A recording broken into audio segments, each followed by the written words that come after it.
Selamat datang pada mata kuliah Etika Keprofesian. Topik yang akan disampaikan kali ini adalah mengenai Engineers and the Environment.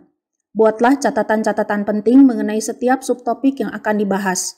Kerangka materi yang akan disampaikan adalah contoh kasus, lingkungan menurut kode etik dan hukum, kriteria lingkungan bersih, sikap dasar dalam menyikapi undang-undang lingkungan, Ceres Principles, menghargai alam, dan yang terakhir adalah apakah insinyur memiliki kewajiban terhadap lingkungan.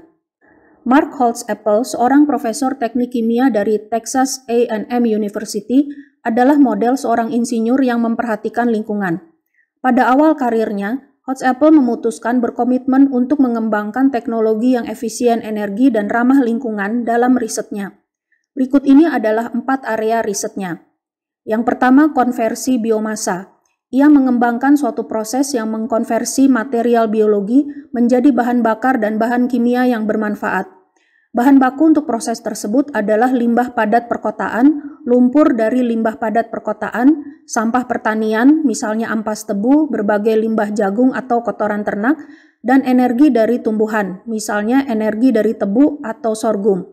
Ia memiliki pilot plant di kampusnya yang akan menghasilkan data untuk membantu proses komersial.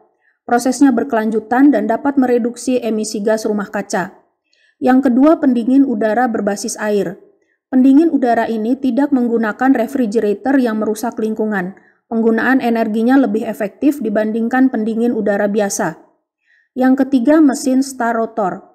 Mesin rotor ini sangat efisien dan tidak menyebabkan polusi. Dapat menggunakan berbagai jenis bahan bakar seperti bensin, minyak diesel, metana, alkohol, dan bahkan minyak sayur. Holtz-Apple percaya mesin tersebut dapat bertahan hingga sekitar 1.600.000 km saat digunakan pada mobil. Yang keempat adalah desalinisasi air. Proses desalinisasi air ini efektif dalam biaya untuk mengkonversi air laut menjadi air tawar yang dapat dikonsumsi manusia. Di antara banyak penghargaan yang sudah diterimanya, pada tahun 1996, Profesor Holtz-Apple menerima Green Chemistry Challenge Award dari Presiden Amerika Serikat. Insinyur memiliki hubungan yang kompleks dengan lingkungan. Pada satu sisi, mereka dapat membantu menghasilkan banyak masalah lingkungan yang berbahaya bagi masyarakat manusia. Proyek yang dirancang oleh insinyur menghasilkan bahan kimia toksik yang mencemari tanah, udara, dan air. Insinyur juga merancang proyek untuk membanjiri lingkungan pertanian, mengeringkan lahan basah, dan merusak hutan. Pada sisi yang lain, insinyur dapat merancang proyek, produk, dan proses yang mereduksi atau menghilangkan semua ancaman terhadap lingkungan tadi. Bila para insinyur dapat berkontribusi terhadap masalah lingkungan, maka mereka dapat menjadi bagian penting dari solusi mereka sendiri. Apakah kewajiban yang harus dipahami oleh insinyur yang bekerja di perusahaan dan insinyur perorangan terhadap lingkungan? Kode etik engineering yang mengadopsi ketentuan mengenai lingkungan dikeluarkan pertama kali pada tahun 1977. Yang menyatakan bahwa insinyur harus berkomitmen meningkatkan kualitas lingkungan untuk meningkatkan kualitas hidup. Dan sejak saat itu banyak dihasilkan referensi untuk lingkungan. Kode etik untuk lingkungan ini ada dalam bentuk mengharuskan dan menyarankan. Bentuk mengharuskan misalnya, insinyur harus melaksanakan prinsip-prinsip perkembangan yang berkelanjutan dengan memberi informasi kepada klien atau atasan mengenai kemungkinan akibat yang ditimbulkan bila mengabaikan prinsip-prinsip perkembangan yang berkelanjutan, memberikan informasi bahwa apabila prinsip-prinsip perkembangan yang berkelanjutan tersebut gagal dilaksanakan, maka akan berhadapan dengan lembaga berwenang. Dan insinyur harus bekerja sama dengan lembaga berwenang dalam menyediakan informasi tersebut atau memberikan bantuan yang diperlukan. Bentuk menyarankan, misalnya insinyur disarankan untuk mencari kesempatan melakukan pekerjaan yang melindungi lingkungan dengan melaksanakan pengembangan yang berkelanjutan. Dan insinyur disarankan berkomitmen untuk meningkatkan kualitas lingkungan dengan berpegang pada prinsip-prinsip perkembangan yang berkelanjutan untuk meningkatkan kualitas hidup masyarakat luas. Menurut American Society of Civil Engineering, perkembangan yang berkelanjutan adalah suatu proses perubahan, sehingga arah investasi, orientasi teknologi, alokasi sumber daya, dan perkembangan dan fungsi institusi diarahkan pada kebutuhan dan cita-cita saat ini tanpa membahayakan kapasitas sistem alami dalam menyerap dampak dari aktivitas manusia. dan tanpa menyaksikan kemampuan generasi yang akan datang dalam mencapai kebutuhan dan cita-cita mereka sendiri. Sejak tahun 1970 hingga 1996, Kongres di Amerika Serikat sudah banyak menerbitkan peraturan hukum untuk melindungi lingkungan, antara lain Clean Air Act, Water Pollution Control Act, Clean Water Act, Resource Conservation and Recovery Act, Pollution Prevention Act, dan lain-lain. Kritik bermunculan yang menyatakan bahwa peraturan yang diterbitkan oleh Kongres seringkali tidak realistik dalam hal tidak memperhitungkan biaya. Sidang Kongres harus menghadapi biaya pengontrolan polusi di industri dan lembaga pemerintah, juga keterbatasan teknologi dalam mengontrol polusi. Dalam prosesnya, sidang juga harus menyediakan panduan yang dapat dimanfaatkan sebagai kriteria lingkungan yang bersih. Setiap kriteria lingkungan yang bersih harus memperhitungkan kebutuhan untuk melindungi kesehatan para pekerja dan kebutuhan untuk melindungi kelayakan finansial industri-industri yang merupakan tempat bergantung bagi para pekerja dan masyarakat luas. Umumnya undang-undang lingkungan berfokus pada membuat lingkungan menjadi bersih, yaitu bebas dari berbagai polutan. Proyek untuk membuat lingkungan yang bersih biasanya memunculkan pertanyaan mengenai kriteria bersih yang dimaksud dalam peraturan. Berikut ini adalah contoh kriteria-kriteria yang kurang memadai mengenai definisi bersih. Yang pertama, kriteria komparatif. Menurut kriteria ini, lingkungan adalah bersih bila lingkungan tersebut tidak menyebabkan ancaman lebih besar terhadap hidup atau kesehatan manusia dibandingkan risiko yang lain. Namun pada saat ini level polusi yang dapat diterima mungkin sudah terlalu tinggi, sehingga para pekerja tidak dapat mengharapkan kondisi lingkungan kerja yang lebih aman dibandingkan saat perjalanan pergi dan pulang kerja. Yang kedua adalah kriteria ketidaknormalan. Menurut kriteria ini, lingkungan adalah bersih bila polutan yang ada di lingkungan tersebut secara normal ada di alam pada level yang sama.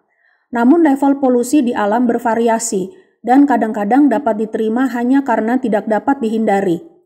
Misalnya radiasi dengan level tertinggi radiasi UV di kota tertentu masih dapat diterima. Yang ketiga adalah kriteria reduksi polusi optimal. Menurut kriteria ini, lingkungan adalah bersih bila dana yang diperlukan untuk mereduksi polusi lebih lanjut dapat digunakan dengan cara lain yang dapat menghasilkan kesejahteraan manusia secara menyeluruh. Namun biaya dan keuntungan seringkali terdistribusi secara tidak adil, sehingga dana yang diperlukan untuk mereduksi suatu polutan lebih lanjut dapat menyelamatkan lebih banyak kehidupan bila digunakan untuk kebutuhan lain. Yang keempat adalah kriteria perlindungan maksimum. Menurut kriteria ini, lingkungan adalah bersih hanya jika setiap risiko yang dapat diidentifikasi dari polusi yang memiliki kemungkinan mengancam kesehatan manusia sudah dihilangkan, termasuk penyediaan kapasitas teknologi dan peraturan untuk melaksanakannya. Kriteria ini mensyaratkan penghilangan banyak substansi yang sifat toksiknya diragukan atau sangat terbatas. Hal ini dapat menyebabkan suatu bahan kimia yang baru akan dianggap tidak berbahaya kecuali dapat dibuktikan tidak berbahaya. Kriteria yang kelima adalah kriteria terbukti berbahaya. Menurut kriteria ini, lingkungan adalah bersih bila setiap polutan yang terbukti berbahaya bagi kesehatan manusia sudah dapat dihilangkan. Seringkali sulit untuk membuktikan suatu substansi adalah berbahaya, bahkan bila substansi tersebut memang berbahaya. Juga sama sekali menghilangkan suatu polutan dapat sangat memakan biaya, juga tidak perlu dilakukan bila polutan tersebut berbahaya pada level yang rendah. Kriteria ini menghilangkan segala sesuatu yang dapat dibuktikan sebagai suatu polutan dan menyisakan segala sesuatu selain itu. Kita memahami bahwa kewajiban insinyur adalah menjunjung tinggi kesehatan masyarakat, tetapi tidak dapat dilupakan kebutuhan untuk mempertimbangkan efek ekonomi dari peraturan yang bertujuan untuk melindungi kesehatan manusia tersebut. Kriteria yang cukup layak untuk mengevaluasi lingkungan bersih harus mencakup gambaran kasus dari dua titik ekstrim. Kriteria ini disebut kriteria tingkatan bahaya. Ketika polutan-polutan memiliki ancaman yang jelas dan mendesak terhadap kesehatan manusia, polutan-polutan tersebut harus direduksi di bawah batas ambang bahaya yang seharusnya. Biaya tidak perlu dipertimbangkan sebagai faktor utama. Sejauh ini bila substansi memiliki risiko yang tidak jelas tetapi memiliki kemungkinan berbahaya terhadap kesehatan atau ketika ambang batas bahaya tidak dapat ditentukan, maka faktor-faktor ekonomi harus dipertimbangkan. Bila suatu bahaya bersifat tidak dapat diperbaiki, maka tindakan pencegahan harus menjadi prioritas tertinggi. Berdasarkan kriteria tersebut, tugas melindungi lingkungan berada di antara dua titik ekstrim. Pada titik yang satu, ketika risiko penyebab bahaya terhadap masyarakat memerlukan perhatian serius, kepentingan melindungi kesehatan manusia menjadi hal yang utama.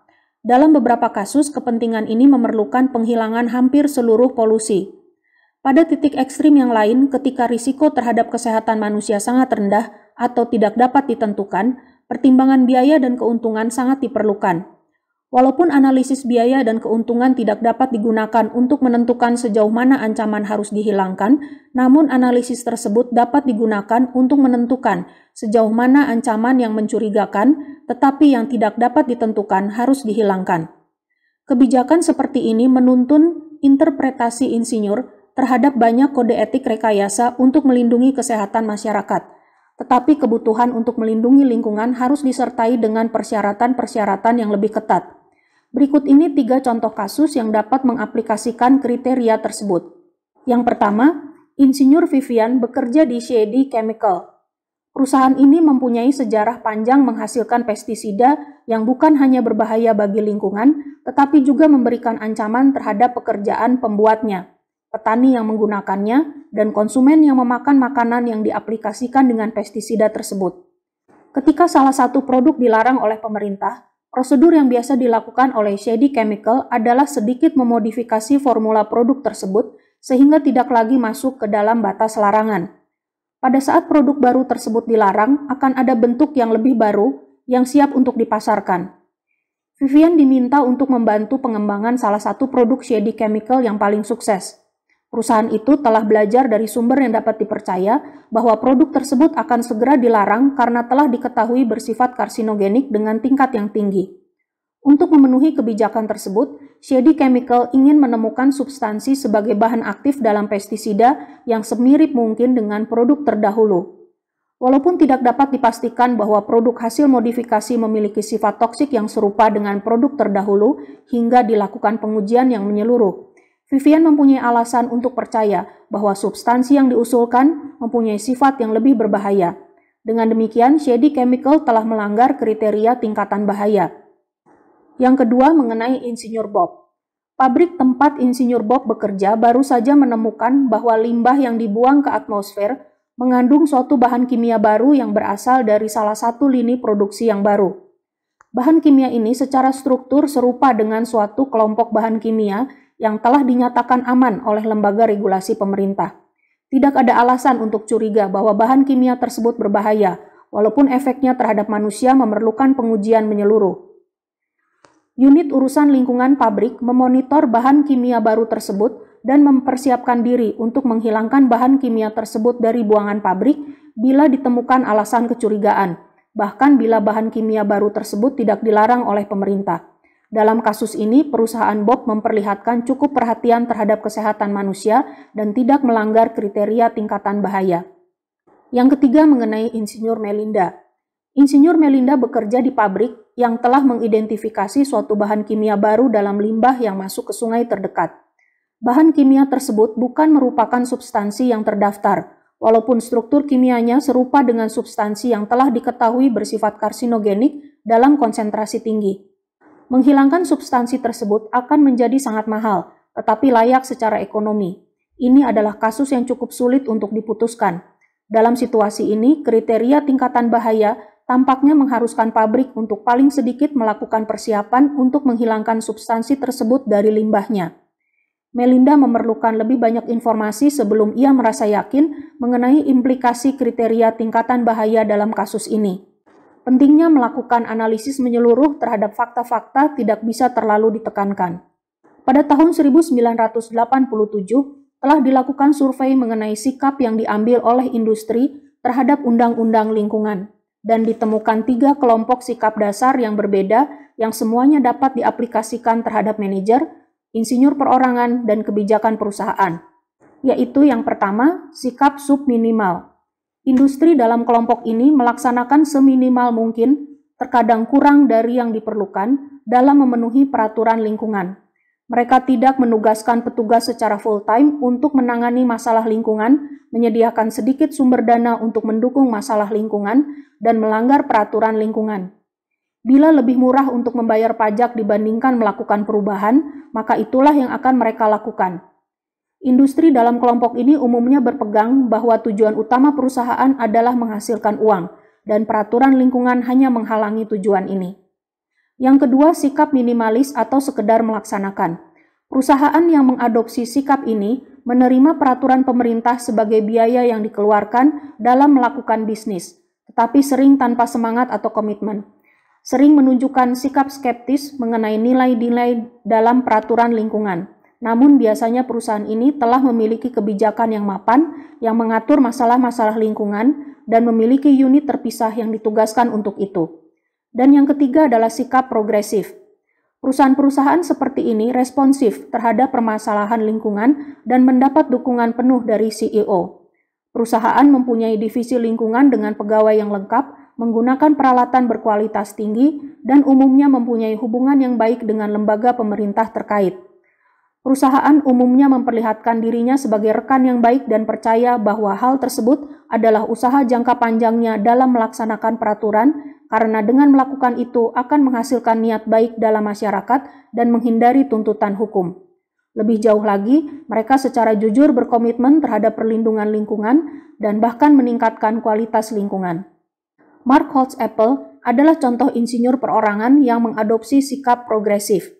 Ceres Principles adalah contoh prinsip yang diadopsi perusahaan-perusahaan yang mengambil sikap progresif. Perusahaan yang menjalankan prinsip ini dengan baik telah melakukan tanggung jawabnya terhadap lingkungan melampaui yang telah ditetapkan oleh undang-undang. Berikut ini adalah 10 butir dari Ceres Principles. Yang pertama, perlindungan terhadap biosfer.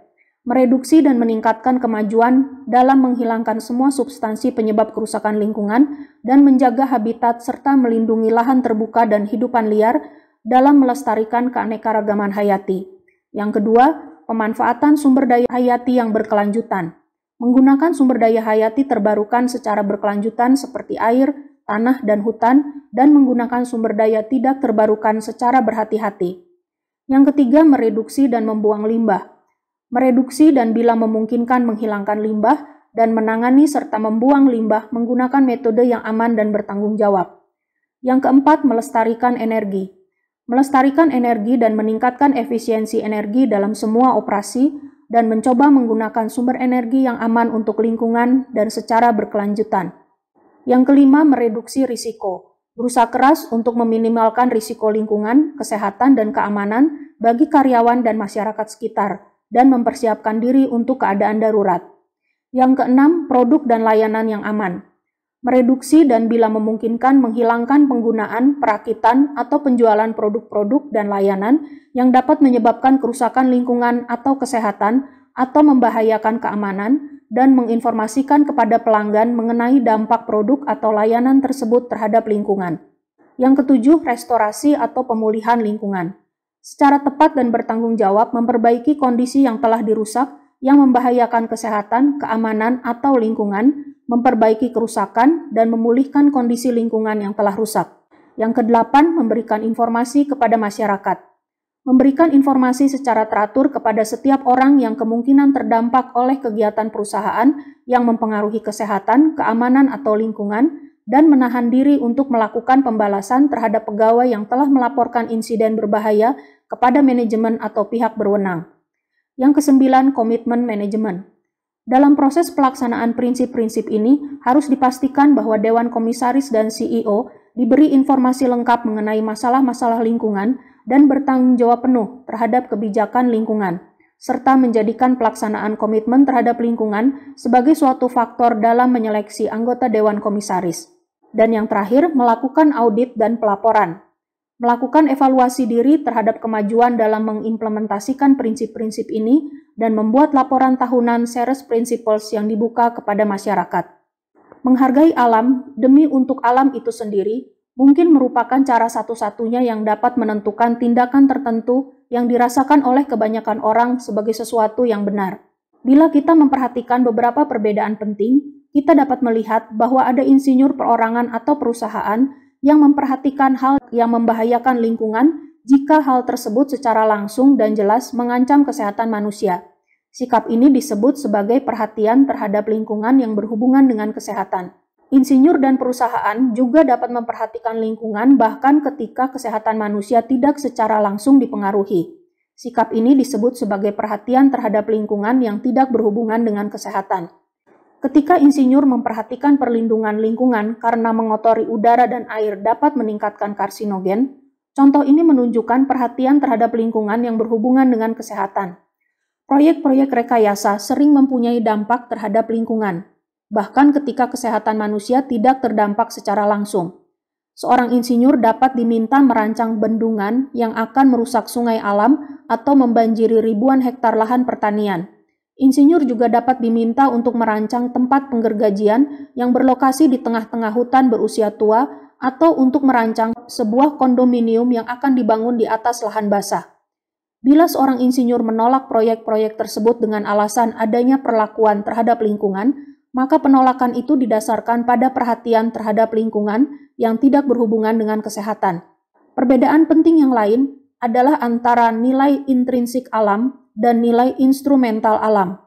Beberapa orang percaya bahwa pohon, sungai, hewan, pegunungan, dan objek alam lainnya memiliki nilai intrinsik, yaitu nilai objek sebagai dirinya sendiri, terpisah dari pemanfaatan atau penghargaan manusia terhadap objek alam tersebut. Atau dengan kata lain adalah bahwa objek-objek alam tersebut dapat dipertimbangkan secara moral.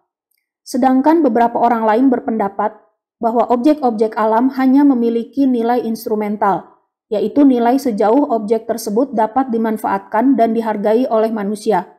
Menurut orang-orang ini, objek-objek alam tersebut tidak perlu dipertimbangkan secara moral. Bila kita tidak percaya bahwa hutan, danau, pegunungan, atau hewan memiliki nilai intrinsik, maka kita dapat menentukan nilai instrumental untuk objek-objek tersebut, bahkan bila objek-objek tersebut tidak secara langsung berkaitan dengan kesehatan manusia.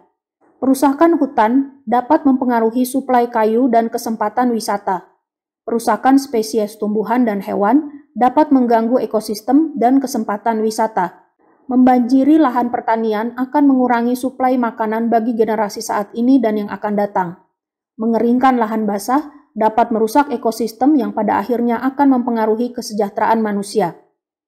Perbedaan-perbedaan ini menyebabkan kita dapat memahami perbedaan yang paling penting, yaitu antara etika antroposentrik dan etika non-antroposentrik. Menurut etika antroposentrik, hanya manusia yang memiliki nilai intrinsik. Objek-objek alam yang bukan manusia hanya memiliki nilai sebatas kontribusinya terhadap kesejahteraan manusia. Sedangkan menurut etika non-antroposentrik, setidaknya beberapa objek alam selain manusia, yaitu hewan, tumbuhan, sungai, atau pegunungan, memiliki nilai intrinsik. Insinyur menciptakan banyak teknologi yang berperan dalam menurunkan kualitas lingkungan dan juga peningkatan kualitas lingkungan, sehingga mereka seharusnya juga memiliki kewajiban profesional terhadap lingkungan. Orang bertanggung jawab terhadap sesuatu ketika ia secara sadar menyebabkan hal itu ada atau terjadi. Contohnya, bila saya menyalakan lampu ketika teman saya sedang naik tangga, saya menyadari secara penuh bahwa ada kemungkinan ia akan jatuh, maka saya akan bertanggung jawab bila teman saya benar jatuh, dan saya dapat disalahkan karena kejadian itu. Tetapi bila saya tidak tahu bahwa ada seseorang yang sedang naik tangga dan sama sekali tidak memiliki alasan untuk mengetahui hal tersebut, maka saya tidak bertanggung jawab dan tidak dapat disalahkan bila orang tersebut jatuh. Berdasarkan argumen itu, para insinyur harus membagi tanggung jawab terhadap masalah lingkungan karena mereka sering menjadi agen penyebab dalam berbagai proyek dan aktivitas yang berpengaruh terhadap kebaikan atau kerusakan lingkungan. Insinyur merancang bendungan yang membanjiri lahan pertanian dan sungai. Mereka merancang pabrik kimia yang mempolusi udara dan air. Mereka juga merancang sistem energi surya sehingga proyek hidroelektrik tidak diperlukan dan sistem kontrol polusi yang menghilangkan limbah polutan di udara dan air. Mereka biasanya menyadari pengaruh pekerjaannya terhadap lingkungan. Bila secara moral para insinyur bertanggung jawab sebagai agen penyebab masalah lingkungan, maka mereka bertanggung jawab terhadap kerusakan yang ditimbulkan dan kemudian secara profesional mereka harus memajukan integritas lingkungan. Tentu saja terdapat keberatan terhadap pemaksaan tanggung jawab lingkungan terhadap insinyur. Salah satu keberatan adalah bahwa banyak keputusan terkait lingkungan berada di luar bidang keahlian profesional seorang insinyur. Seringkali temuan itu berbasis ilmu biologi. Bila seorang insinyur menolak membangun kondominium di atas lahan basah yang dikeringkan karena ia percaya bahwa hal itu dapat menyebabkan kerusakan ekologi yang tidak dapat diterima, maka ia membuat keputusan di luar kompetensi profesionalnya. Namun, ia dapat menyatakan pendapat seorang ahli yang bidangnya berkaitan dengan lingkungan atau pengetahuan yang menurutnya bersifat umum dan dapat diterima. Maka hal itu tidak lagi bersifat terbatas pada bidang keahlian tertentu. Keberatan yang lain adalah pemaksaan kewajiban mengenai masalah lingkungan terhadap insinyur dapat menimbulkan masalah di hati nurani seorang insinyur yang tidak setuju dengan hal tersebut. Dan itu akan menjadi masalah bagi insinyur yang bekerja di suatu perusahaan yang tidak menerima aturan kewajiban terhadap lingkungan ini. Kita percaya bahwa kewajiban profesional engineering yang memberi perhatian terhadap lingkungan tanpa memperhatikan hubungannya dengan kesehatan dapat ditangani berdasarkan dua sikap berikut. Yang pertama, walaupun insinyur diperlukan untuk menjunjung tinggi kesehatan manusia dalam melaksanakan pekerjaan rekayasanya, termasuk masalah kesehatan yang berhubungan dengan lingkungan, mereka tidak perlu bekerja berdasarkan kode etik profesional untuk dapat mendorong perhatian terhadap masalah lingkungan yang tidak berhubungan dengan kesehatan. Yang kedua, insinyur harus memiliki hak menolak perintah organisasi yang berkaitan dengan masalah lingkungan berdasarkan keyakinannya sendiri atau interpretasinya sendiri mengenai kewajiban profesional yang diperlukan. Demikian penjelasan mengenai topik Engineers and the Environment. Terima kasih.